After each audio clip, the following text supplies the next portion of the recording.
अस्सलाम वालेकुम। जैसे कि आप मुझे जानते हो कि मैं हनुमान, मैंने चंद दिन पहले एक छोटी शॉर्ट वीडियो अपलोड की थी जिसमें मैंने वो बुज़ुर्गों से थोड़ा सा इंटरव्यू लिया था।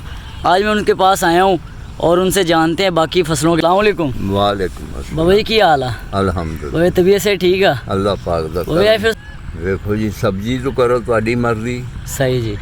तो फिर चलो सानू विखाओ भी सही, तो आप भी सानू भी विखाओ तो साडे ऑडियंस भी विखाओ। बाबा जी सानू दिखाने लगे ने कुछ अनोखा ही अनोखा पौधा ते अनोखी बेल। तो इन्हों को पूछने बाबा जी किस चीज़ की बेल है? एक कद्दू। कद्दू की बेल है जी।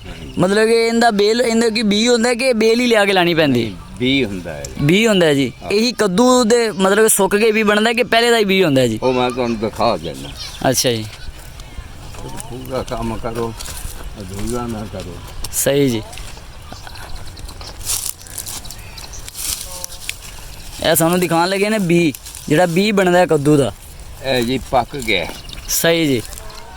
ਇਹਦੇ ਇਹ ਪਿਆ ਹੈ ਹੁਣ, ਜਦੋਂ ਸਹੀ। ਇਹਨੂੰ ਬਿਜਾਈ ਕਰਨੀ ਉਦੋਂ ਇਹਨੂੰ ਭੰਨ ਕੇ ਇਹਦੇ ਚ ਬੀ ਕੱਢ ਕੇ ਸਹੀ। ਇਹ ਬੇਲਾਂ ਲਾ ਦੇਣੀਆਂ। मतलब कि एक एक जिथे जिथे तुबोगे उत्थे तो सारी बेल ही आएगी। ਹਾਂ सही हो गया जी, सही हो गया।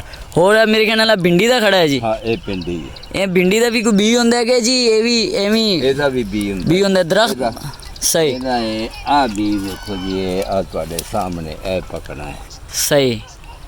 ये पकेगा तो इनके जो मतलब कि यही दोबारा गोया जाएगा तो ये उंग जाएगा। इनू भी खाद स्प्रे की जरूरत होंगी? बिल्कुल, स्प्रे खाद ਇਹਨੂੰ ਰੂੜੀ ਪਾਓ ਤੁਹਾਡੀ ਮਰਜ਼ੀ। सही। स्प्रे लाजमी तीजे दिन चौथे दिन तीजे दिन चौथे दिन। ते मतलब इनू पानी भी मतलब रूटीन वाइज लगता होएगा हफ्ते च एक दो? दिन सही लाजमी है। सही। मतलब कि पानी भी लगता है, खाद स्प्रे पाओ ता भी आधी मर्जी है। हाँ। ठीक है। ते इधर पालक शालक भी लगी हुई है? ये पालक ते- है, लहसुन है, सही। धनिया, दूसरा अपना मूली शगलम। ते मतलब इन्हां दे भी इन्हां नूं तो बी होंदे ने सारे? ਇਹਨਾਂ ਦੇ ਵੀ ਘਰ ਅਸੀਂ ਤਿਆਰ ਕਰਨੇ। सही। मतलब बी मुल तो तुसीं लियांदे नहीं जी, घर ही सारा कुछ तैयार करके सारा घर। लेकिन ये मेरे कहने तुसीं भेजदे घाटो खुद घर वास्ते इस्तेमाल करना। हाँ। लेकिन ये भी ऑडियंस देखो कि किसी किसी को मिलता है घर का सारा कुछ बीजा हुआ ना, घर का खाने को। लेकिन आजकल मार्केट में सारा कुछ मिलता है। ये हमें अंकल दिखा रहे थे और आप भी देखें। बाकी टमाटर टमाटर दे भी होंदे ने सारे? हाँ जी। टमाटर भी आप ही बीजी दे ने सारा? टमाटर ਅਸੀਂ ਨਾ ਫਿਰ ਇਹਨਾਂ ਨੇ ਉਹ ਕੋਈ 10 ਬੂਟੇ ਲਿਆਂਦੇ ਘਰ ਵਾਸਤੇ ਬੀਜੀ ਉਹ। जिसको वो ना छल्ली वाले कहते हैं नहीं, छल्ली, ये वो मकई है। इसके ऊपर अभी छल्ली लगी नहीं है, अभी है मतलब कि वो जानवरों को खिलाने के लिए चारा है। ये ना अभी फ़िलहाल चारा के लिए है, लेकिन वो ऊपर छल्ली वगैरह है अभी कम लगी हुई हैं। ये देखें ये छल्ली घर की, क्या बात है, क्या बात है जी। क्या और ये बी भी इनका यही है जी? यही बी है जी? हाँ, ये बाजारों लेना पैंदा, वो सफाई करके दवाई ला के रख देंगे। अच्छा जी। ते इनू भी खास स्प्रे, इनू भी एडी एडी भी स्प्रे करनी पैंदी? सुंडी पैंदी है। अच्छा जी। वो स्प्रे लियाना पैंदा है विरासत वालियां तो। अच्छा जी। ते फिर इन्हें मतलब सुंडी वगैरह नहीं पैंदी? हाँ, 3-4 स्प्रे करने पैंदे। सही। इनदे तो जो इनू गोईदा है उस तो पहले भी करनी पैंदी, इनू स्प्रे स्प्रू पानी पैंदी नहीं कि बस जो बी ला दी दा तो फिर उस तो बाद?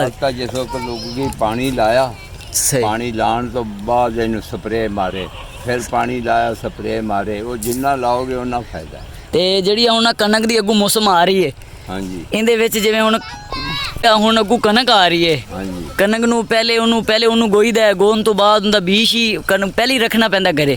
देखो जी, घर का बीज रखना अजकल ना वो बीमारी बहुत पैंदी है। सही जी। ये ज़राअत वाले ही रख सकते हैं। सही। फिर उतों 5-4-5 का थैला लेना पैंदा, 1 किले का भी होंदा 5000 का। अच्छा जी। वो दवाई ला के रख देंगे जेडे चंगे तो चंगी क्वालिटी ओदा। सही जी।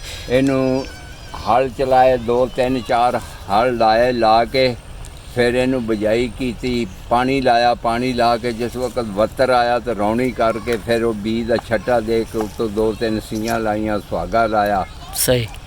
ते जो हो जाती है इनू खाद स्प्रे, इनू पानी किन्नी क वारी लगता है जो पूरी कनक तैयार होने ते किन्नी क देर लग जाती? ये इलाके के सिर ते अपने इस इलाके जिले बहावल नगर च 4 पानी लेंदी है। सही। ते अपने दाई आए सी हुण 4 दिन पहले, कोई तो वडिंदे फिरदे ने, ये दाई कहंदे ने 3 माह की फसल है? हाँ, 3 माह। ਇਹ 3 ਮਹੀਨੇ ਦੇ ਵਿੱਚ ਫੁੱਲ ਤਿਆਰ ਹੋ ਜਾਂਦੇ ਨੇ। ਤਿਆਰ। ਇਹ ਕੀ ਖਾਦ ਦੀ ਸਿਰ ਤੇ ਹੁੰਦਾ ਹੈ ਕਿ ਮਤਲਬ ਕਿ ਕੁਦਰਤੀ ਅੱਲਾ ਵੱਲੋਂ? ਇਹ ਖਾਦ ਸਪਰੇ, ਬਾਕੀ ਇਹਦਾ ਮਿਆਦ 3 ਮਹੀਨਿਆਂ ਚ ਇਹਨੇ ਪੱਕ ਜਾਣਾ ਹੈ। ਸਹੀ। ਉਹ ਤਾਂ 3 ਮਹੀਨੇ ਬੀਜ। ਜਿੱਥੇ ਕਪਾਹ ਹੋਵੇ ਕਣਕ ਬੀਜ ਸਕਦੀ ਹੈ। ਅੱਛਾ ਜੀ। ਜਿੱਥੇ ਜਿਹੜੀ ਧਾਈ ਹੋਵਣ ਉਹ ਜ਼ਮੀਨ ਕਿੱਲਾ 2 ਕਿੱਲੇ 4 ਜਿਤਨੀ ਕਿਸੇ ਨੇ ਮਤਲਬ ਕਾਸ਼ਤ ਕਰਨੀ ਹੋਵੇ ਉਹ ਖਾਲੀ ਰੱਖਣੀ ਪੈਂਦੀ ਹੈ। ਅੱਛਾ ਅੱਛਾ, ਮਤਲਬ ਉਹ 3 ਮਹੀਨੇ ਖਾਲੀ ਰਹੇਗੀ, ਉਸ ਤੋਂ ਬਾਅਦ ਕੋਈ ਨਵੀਂ ਬਿਜਾਈ ਹੋਏਗੀ ਉਹਨੂੰ? ਉਹ ਮਹੀਨਾ ਰੱਖ ਲਓ, ਸਹੀ। ਫੌਰਨ ਰੱਖ ਲਓ। ਕੋਈ ਫਸਲ ਐਸੀ ਹੋਵੇ ਵੱਢ ਕੇ ਬਾਹਰ ਕੱਢ ਲਓ, ਪੱਠੇ ਹੋਣ ਜਾਂ ਕੋਈ ਐਵੇਂ ਚਾਰਾ ਵਗੈਰਾ, ਤੇ ਉਹ ਧਾਈਆਂ ਦਾ ਜਦੋਂ ਟਾਈਮ ਆਉਂਦਾ ਹੈ, ਉਸ ਟਾਈਮ। ਤੇ ਜਿਵੇਂ ਹੁਣ ਸਾਡੇ ਆਡੀਅנס ਦੇ ਵੇਖ ਰਹੇ ਨੇ, ਇਹਨਾਂ ਵਾਸਤੇ ਜਿਵੇਂ ਘਰ ਦੇ ਵਿੱਚ ਸਬਜ਼ੀ ਲਾਣਾ ਚਾਹੁੰਦੇ ਹੋਣ, ਹਾਂ। ਉਹ ਕੀ ਮਤਲਬ ਉੱਥੇ ਕੋਈ ਮਿੱਟੀ? ਜੀ ਉਹ ਜਿੱਥੇ ਫਸਲ ਹੈ, ਜਿਵੇਂ ਹੁਣ ਆਹ ਜ਼ਮੀਨ ਪਈ ਹੈ, ਇਹ ਦੇਖੋ ਜੀ, ਇੱਥੇ ਇਹ ਇੱਕ ਰੇੜੀ ਲੈ ਜਾਓ ਮਿੱਟੀ ਦੀ, ਸਹੀ ਉਹ ਗਮਲੇ ਲਿਆਓ, ਸਹੀ। ਗਮਲਿਆਂ ਦੇ ਵਿੱਚ ਮਿੱਟੀ ਭਰੋ, ਸਹੀ।